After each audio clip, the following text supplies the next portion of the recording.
अस्सलाम वालेकुम दोस्तों, जैसा कि आपको पता है कि ईसीटी की अपडेट आ गई है वेबसाइट पे, पोर्टल पे। तो आपने ट्राई किया होगा अप्लाई करने के लिए, तो उसकी सारी डिटेल आपके साथ शेयर करूंगा इस वीडियो में। और ये जितने भी कोर्सेज आपके साथ में शेयर कर रहा हूँ, इन पे हमने 70% ऑफ लगाया हुआ है। हमने जनरलाइज करके ऑफ लगाया है 500 कैंडिडेट्स के लिए। और जितने जितने कोर्सेज जा रहे हैं, अब ईसीई का आपको पता है कि रश ज़्यादा हो गया है। और बता चलूँ कि ईसीई और पीएसटी जेएसटी की जो प्रिपरेशन होगी वो सिमिलर टाइप होगी, ऐसा फ़र्क नहीं होगा। तो जो बच्चे ईसीई की तैयारी कर रहे हैं उनका पीएसटी जेएसटी की भी तैयारी हो जाएगी, या पीएसटी जेएसटी की कर रहे हैं उनकी ईसीटी की भी तैयारी हो जाएगी, तो बेहतर हो जाएगा। सारी डिटेल शेयर करता हूँ, वीडियो को पूरा देखें दोस्तों, आप ज़रूर शेयर करें। बाकी ये कोर्सेज आप देख लें, जो भी आपको कोर्स चाहिए एडी सोशल का, असिस्टेंट का और मॉनिटरिंग असिस्टेंट की, हम कोशिश करेंगे कि जूम लाइव क्लासेस चलाएंगे। ये नंबर दिया गया है, मैडम का नंबर मैं आपको दे रहा हूँ।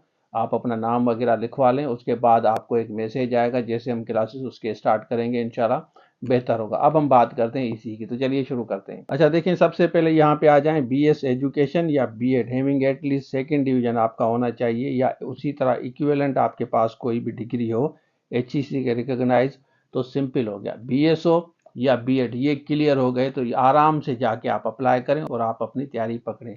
बीएड या बीएस एजुकेशन में आपके पास इन दोनों में से कोई भी डिग्री है तो सिंपली आप एलिजिबल हैं।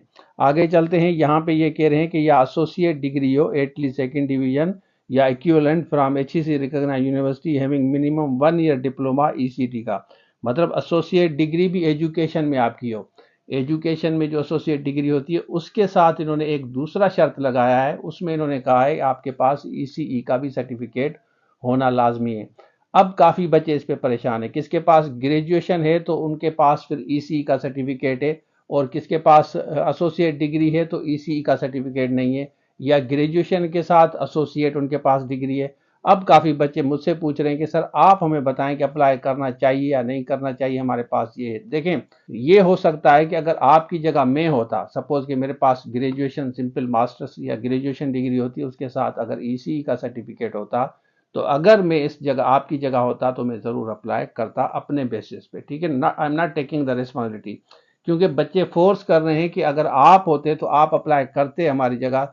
तो बिल्कुल, अगर मेरे पास ग्रेजुएशन के साथ ईसी होता तो मैं अप्लाई कर देता, क्योंकि पॉलिसीज में आगे जाके चेंजेस होती हैं, क्योंकि ह्यू एंड किराया ज़्यादा होगा। देखिए, जब ईसीई का सर्टिफिकेट मुझे मेरे पास आ गया तो जाहिर है मेरे पास वो एक्सपीरियंस है ना, वो लर्निंग है, तो वो सर्टिफिकेट मुझे एलिजिबल करता है। इसी तरह अगर एसोसिएट डिग्री है उसके साथ अगर ग्रेजुएशन मेरे पास होता तो मैं ज़रूर अप्लाई करता। यहाँ पे इन्होंने शर्त दोनों रखी है, एसोसिएट के साथ ईसीयू, मतलब अब आपको क्लोज कर दिया। तो आप अपने रिस्क पे अगर आप ट्राई करें, अप्लाई करें। अगर आपके पास ग्रेजुएशन है और ईसी है तो ज़रूर अप्लाई करें, ट्राई करें, वेट करें, इंशाल्लाह चेंजेस ज़रूर आएंगे आगे जाके। क्योंकि जो प्रीवियस पॉलिसी बनी हुई थी ना, वो इस तरह थी कि सिंपली ग्रेजुएशन के साथ ईसी वाले अप्लाई कर सकते हैं, और ग्रेजुएशन के साथ एडी वाले अप्लाई कर सकते हैं, ग्रेजुएशन के साथ बीएड वाले अप्लाई कर सकते हैं। बीएड और बीएस वालों को तो इन्होंने क्लियर कर दिया है कि ये बिल्कुल आराम से अप्लाई कर सकते हैं, लेकिन यहाँ एडीई वालों को, एसोसिएट डिग्री वालों को इन्होंने क्लोज कर दिया है। तो एसोसिएट के साथ ईसी हो, लेकिन मैं आपको कहूँगा ग्रेजुएशन के साथ अगर ईसी है तो आप ज़रूर अप्लाई करें, या अगर ग्रेजुएशन के साथ एजुकेशन में एसोसिएट आपके पास डिग्री है तो आप ट्राई करें अपने बलबूते पे। इंशाल्लाह आई एम श्योर कि आगे जाके चेंजेस ज़रूर आएगी। और एज के बारे में भी आई एम 100% श्योर कि एज के बारे में भी ये कुछ ना कुछ आप लोगों को ज़रूर रिलीफ देंगे, गवर्नमेंट इस पे काम करेगी। होपफुली हम बेस्ट विशेज़ कहते हैं। बाकी जितने भी कोर्सेज आपको शो हो रहे हैं इस पर डिस्काउंट है, आप ले सकते हैं। तो ये था आज के लिए, thank you so much, Allah.